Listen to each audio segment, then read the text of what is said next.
सौभाग्यशाली तोता। बहुत समय पहले की बात है। एक छोटे से गांव के पास एक सुंदर जंगल था। उस जंगल में तरह तरह के पक्षी और जानवर रहते थे। उन्हीं पक्षियों में एक अनोखा तोता भी रहता था जिसका नाम चिरकू था। चिरकू को लोग सौभाग्यशाली तोता के नाम से जानते थे, क्योंकि जहां भी वह जाता वहां कोई न कोई चमत्कार हो जाता या किसी की किस्मत बदल जाती। गांव के लोग मानते थे कि अगर चिरकू उनके घर आ जाए तो उनके जीवन में सुख और समृद्धि आ जाती है। चिरकू हमेशा खुश रहता और अपनी मधुर आवाज में गाने गाता।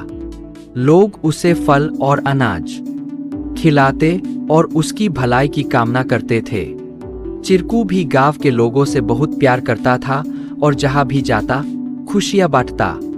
एक दिन गांव में एक गरीब किसान जिसका नाम रघु था बहुत परेशान था। उसकी फसलें बर्बाद हो गई थीं और उसके पास खाने को भी कुछ नहीं था। वह दिन रात मेहनत करता, लेकिन किस्मत उसका साथ नहीं दे रही थी। एक दिन रघु ने गांव के लोगों से चिरकू के बारे में सुना और सोचा कि शायद यह सौभाग्यशाली तोता उसकी भी मदद कर सकता है। रघु ने तय किया कि वह चिरकू से मिलकर अपनी किस्मत बदलने की विनती करेगा। अगले दिन वह जंगल की ओर चल पड़ा और चिरकू को खोजने लगा। बहुत ढूंढने के बाद उसे चिरकू एक पेड़ की डाल पर बैठे हुए मिला। रघु ने बड़े ही आदर के साथ कहा। चिरकू ने रघु की बातें ध्यान से सुनी और उसकी आंखों में दया उमड़ आई। चिरकू ने अपनी चोंच में एक छोटी सी चमकती हुई पत्ती उठाई और रघु को देते हुए कहा, यह जादुई पत्ती है, इसे अपनी जेब में रख लो और जब तुम अपने खेत में काम करने जाओ तो यह पत्ती तुम्हारी किस्मत बदल देगी। रघु ने धन्यवाद कहा और वह पत्ती लेकर अपने घर लौट आया। अगले दिन वह अपने खेत में काम करने के लिए गया।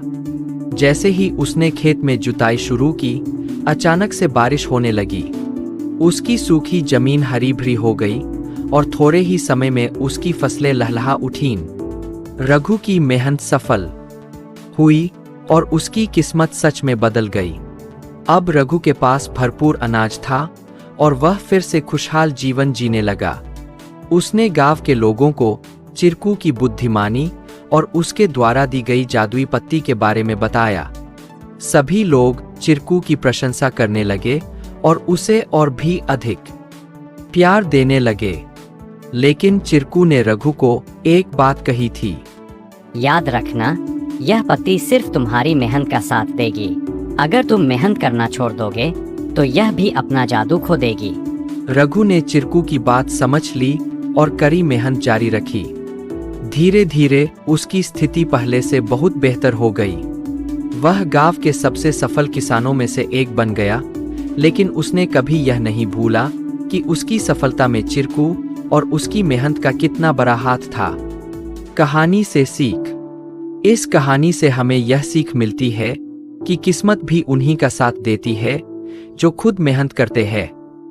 सौभाग्य और अवसर तभी काम आते हैं जब हम अपने प्रयासों से उन्हें सही दिशा देते हैं।